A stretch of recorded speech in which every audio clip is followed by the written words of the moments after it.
Man, oh man. Ugh.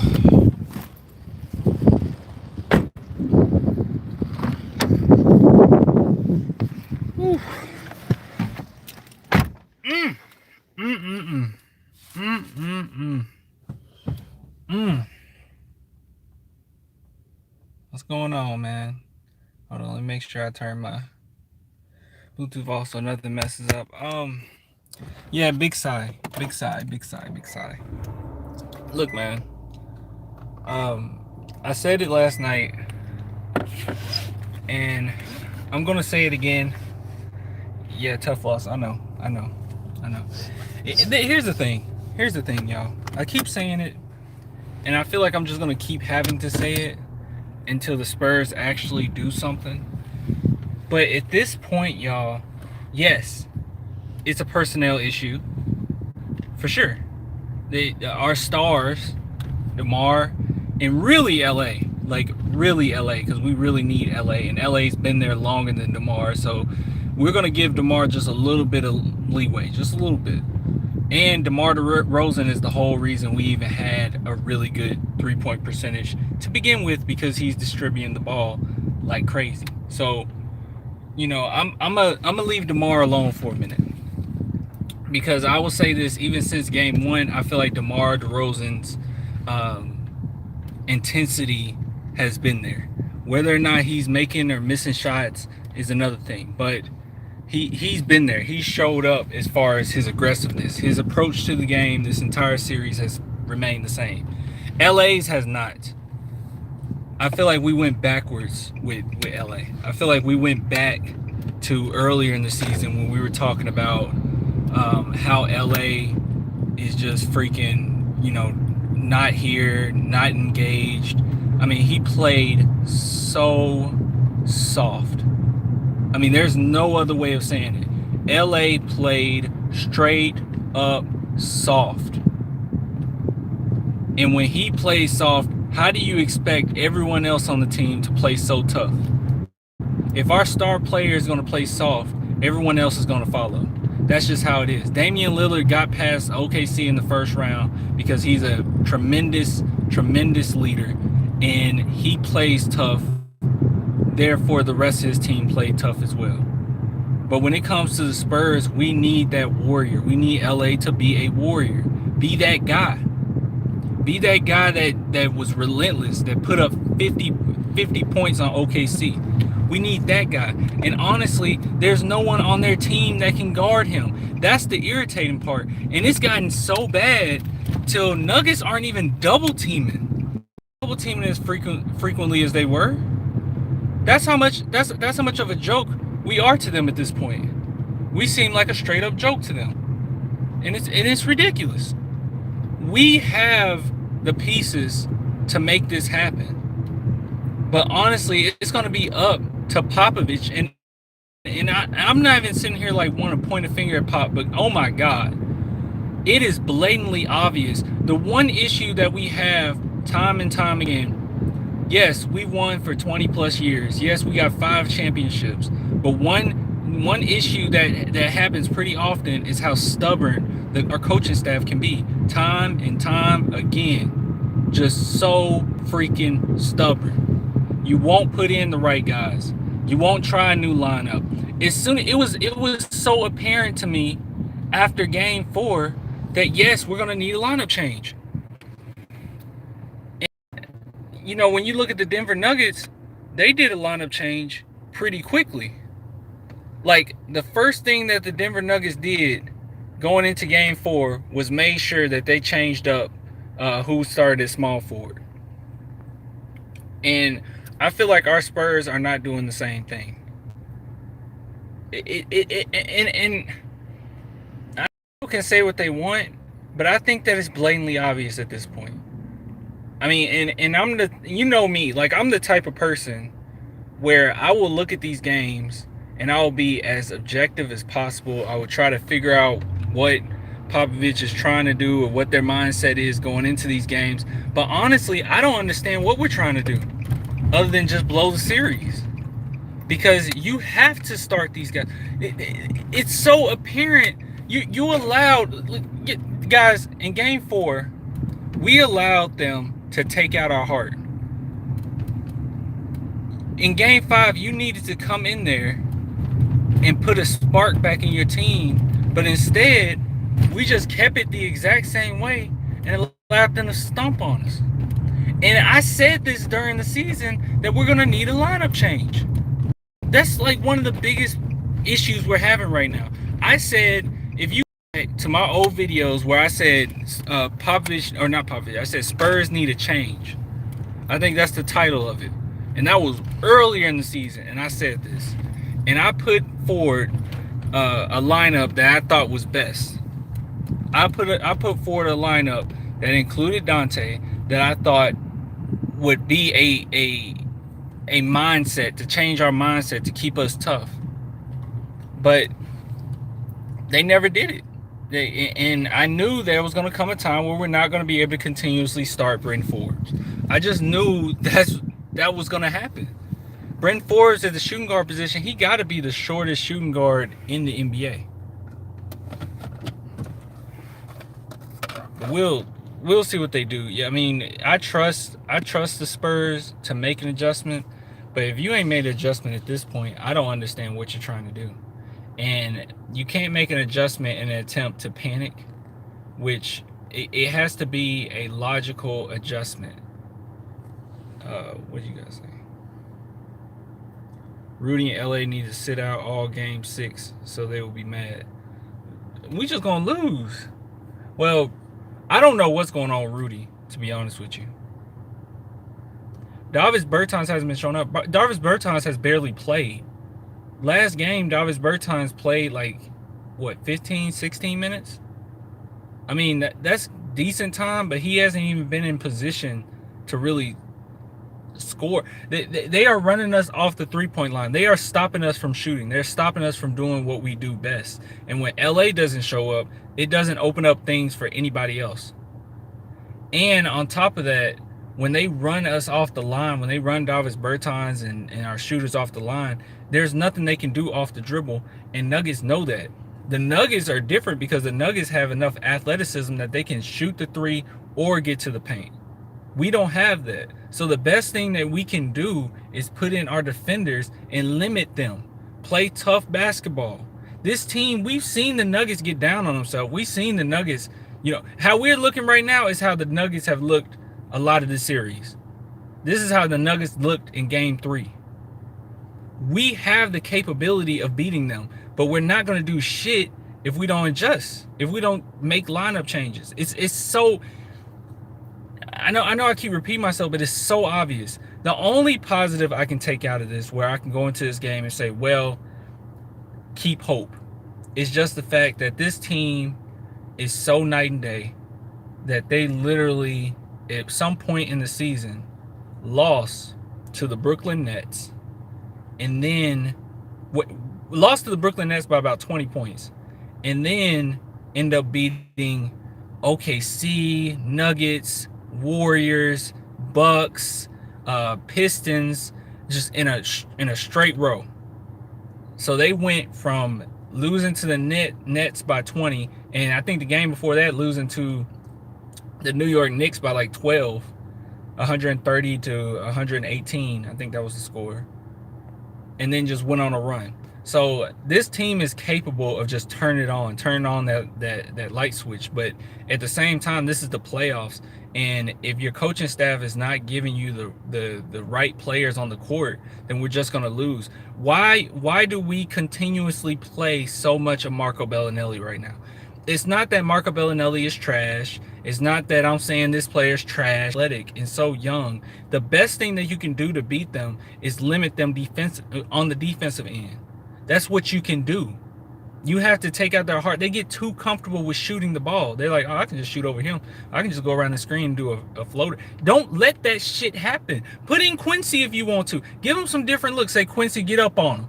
Just give him some different looks. Force some turnovers. Do something different. Double Murray. Do something. But this whole thing that we're just going to put our guys in there, we're going to hang in there, and then, You see what happens. That's not going to work because once we got to halftime last game, it was done. As soon as we got to halftime, we knew, and I was on here talking to you guys, and I felt as if it was done. You can't do that. You can't do that. And we need to stop being stubborn. Again. What y'all say? We know Murray, White, DeMar, and Jakob will start, but LA and Rudy got to go. Well, I already told you about the LA situation. I don't know what's going to happen with that, but you say that right now, but LA, I'm not going to have any type of judgment or any type of opinion on LA as far as he should stay or go until I see him next game. Because this shit that he put on this last game was pathetic. Him and the rest of the team. It was pathetic. And they know it was pathetic. It's not like they don't know. Another positive thing that I can take out of the last game is DeMar DeRozan's post game. He seems pretty confident. He seemed like he was like, no, I'm really confident that we can get this through. And he also mentioned how we limited them to around 100. What did we limit them to? What was the score? Was it 108 to 90? I think that was the score.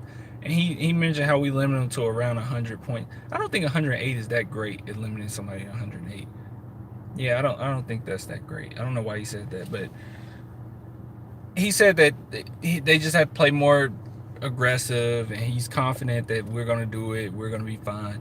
That's good. LA's came out and said that he's confident Derek White will be fine next game. So it's good that they have confidence or whatever, that they're saying they have confidence. But at the same time, on the court, you got to show it. You're saying you got confidence in your guys, yet we're not passing the ball. You say you got confidence in Derek White, but you know we're not distributing the ball all the way around. You know, even our ball movement has limited. It's just ugly, man. It's just ugly. It's just ugly. And at this point, yes, screw the whole playing people because of what they getting paid or playing people because, you know, their years in the league. Screw that. Because anything that Rudy is doing right now, and this is right now. I'm not talking about in the future. I'm not talking about if we can make it to next round. I'm talking about right now in this series. Rudy's not getting the job done. In this series, this isn't a matter of, oh, you know, Clan wants to trade Rudy. Oh, I want to get rid of Rudy. I want to get rid of LA. That's not a matter. If you're not showing up right now, you're just not showing up right now. And the fact of the matter is, we're so quick to play this veteran who's playing like shit, but we can't play Lonnie. What's the difference? If Lonnie comes in and play like shit? Well, okay, we would have got that anyway. Unless you know, we would have got it anyway, and we could just look at it and say, well, at least Lonnie's getting some playoff minutes. At least he's getting some experience. I mean, what's the point of playing our veterans if they're not going to show up and then just leave our rookie on the bench to do nothing? What's the point? We might as well just play our rookie. I mean, I'm not saying put in Lonnie and Lonnie's the answer. He's going to save the day. No. I mean, Lonnie's the answer. He's going to save the day. No. I mean, even yesterday, Lonnie showed on the defensive end that he's still kind of, you know, on his heels a little bit as far as where he needs to go. He got crossed over a few times, but he's quick enough to get back. So that's good. And I feel like he can get some chase downs or something like that. So that's good. But at the same time, we need his athleticism. Even the Nuggets, there's been Nuggets fans that have messaged me talking about, man, I'm happy that you guys don't play Lonnie. That's ridiculous. Even they're scared of Lonnie Walker. And then Dante Cunningham is sitting on the bench, rotting on the bench.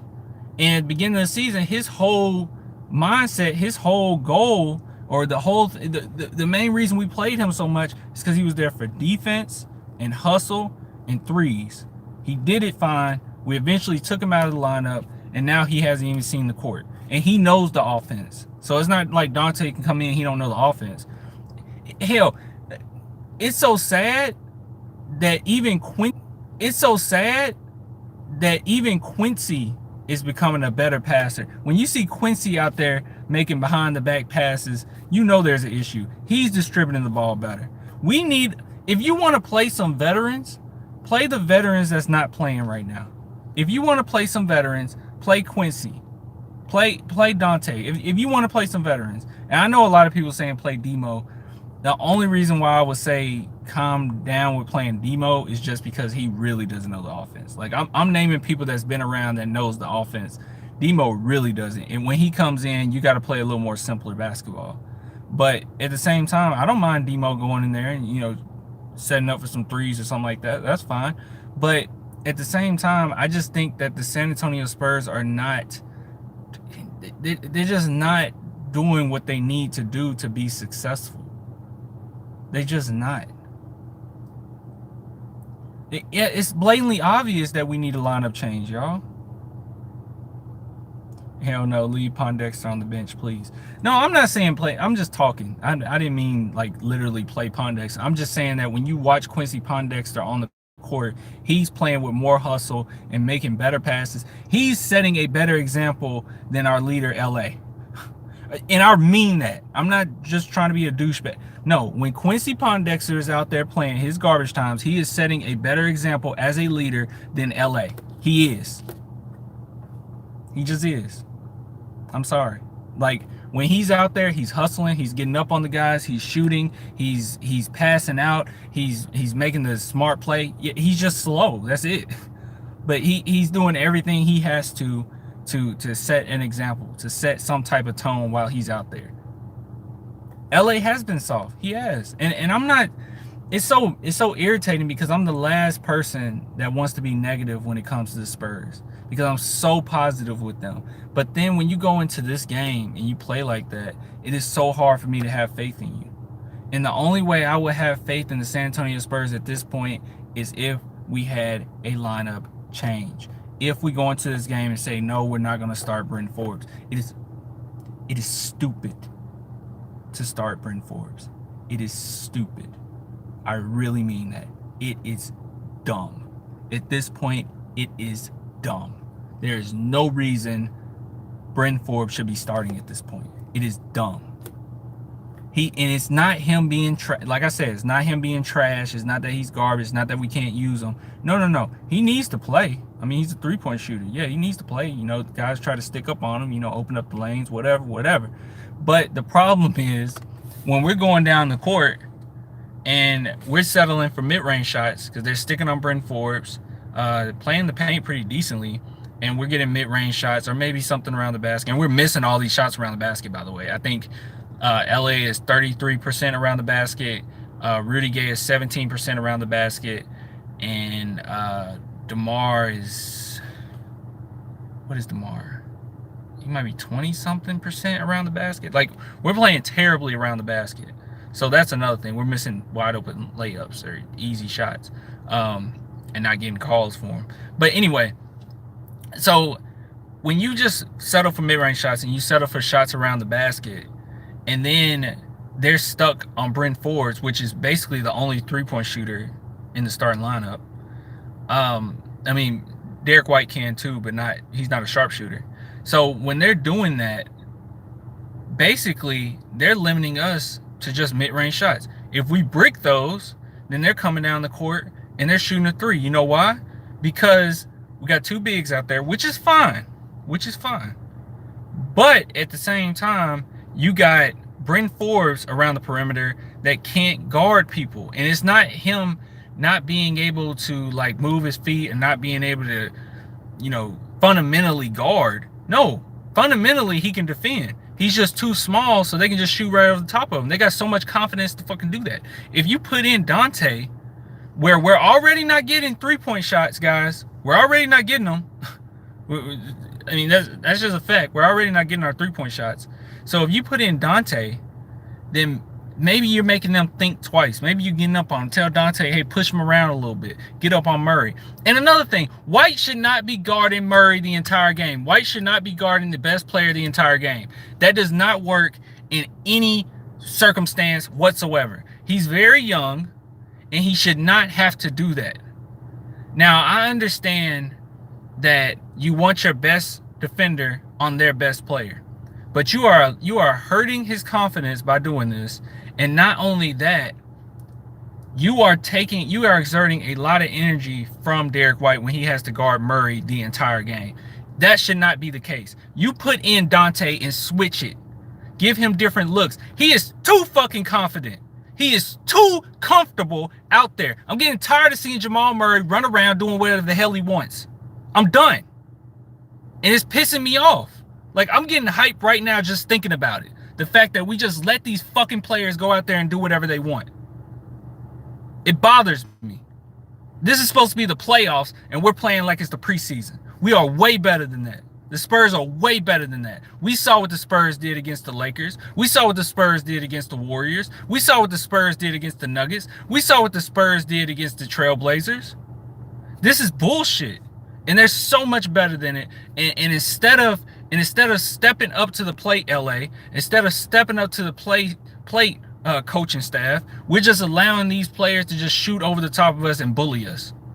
That's bull.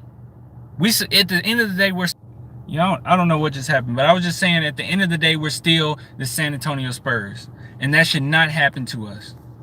I don't care if Manu's here. I don't care if Tony's here. I don't care if Tim Duncan's here. I don't give a fuck. We're the San Antonio Spurs. We should never be getting bullied like that. This is their first playoff series. DeMar DeRozan has been to the Eastern Conference Finals. LA has been in playoff battles. This should not happen. Period. Point blank. Go out there like you want to win, like you want a championship, and not like you want to just go home and eat some fucking Doritos. It's irritating, man. They are so much better than this.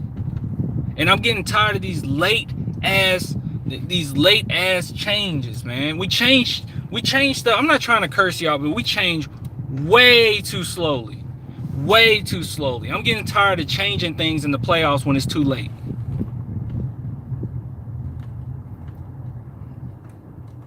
I don't know, man. Like I said, like, I want to be positive. I really do. And everybody want to talk about next season.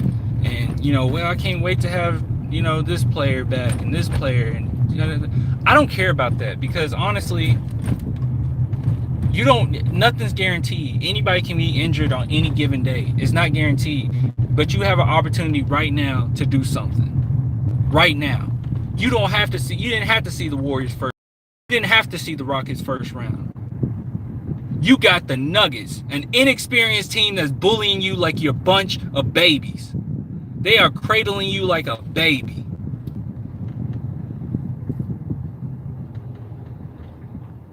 I'm so done, man.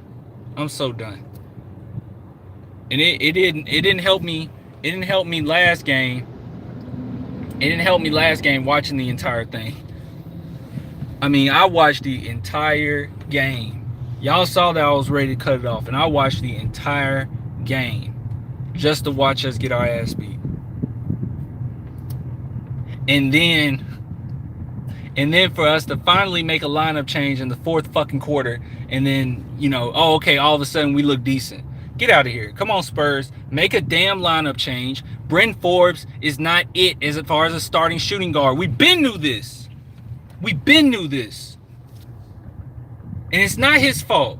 It's not that Bryn Forbes is trash. It's not that I don't like Bryn Forbes. Bryn Forbes is amazing.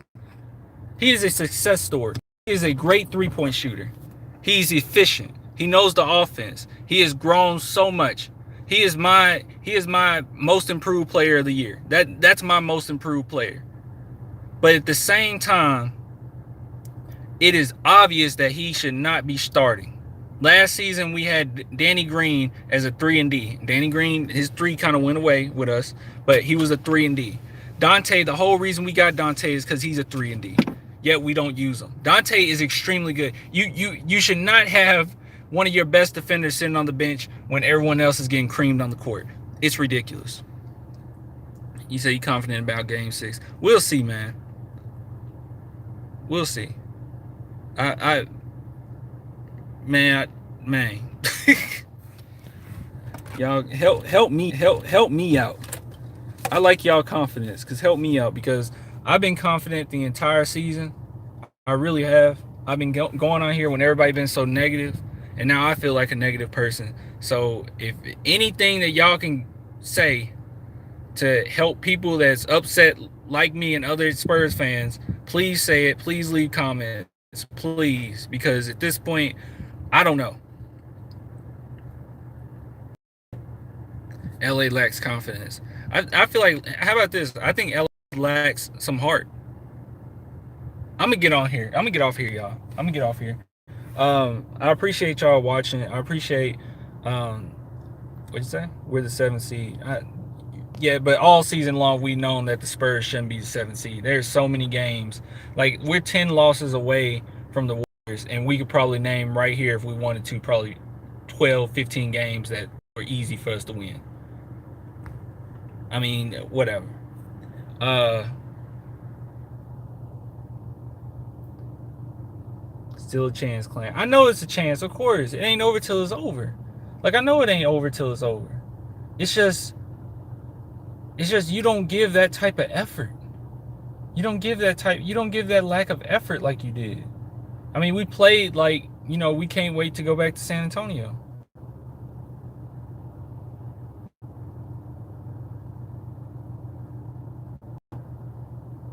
But all right, y'all. I'm gonna go ahead and get off. Yeah, the only way to get Chulo, the only way to get our heart back is to change the lineup. That's the only thing that you could do. That's how you get your heart back, get your confidence back. Because you need guys out there that's gonna play a little gritty. That's it. If they start shooting over Dante and Pirtle and Derek White, then so be it. It's just a series. But you gotta give your best punch. But it's a series for a reason. It's the playoffs for a reason. It's the best of 7 for a reason. It ain't the best of 5. So we'll see. We'll see. I'm gonna go ahead and get off, y'all. I'm gonna get off. I might make a video tomorrow. I don't think I'll be able to stream tomorrow. Yeah, I won't be able to stream tomorrow unless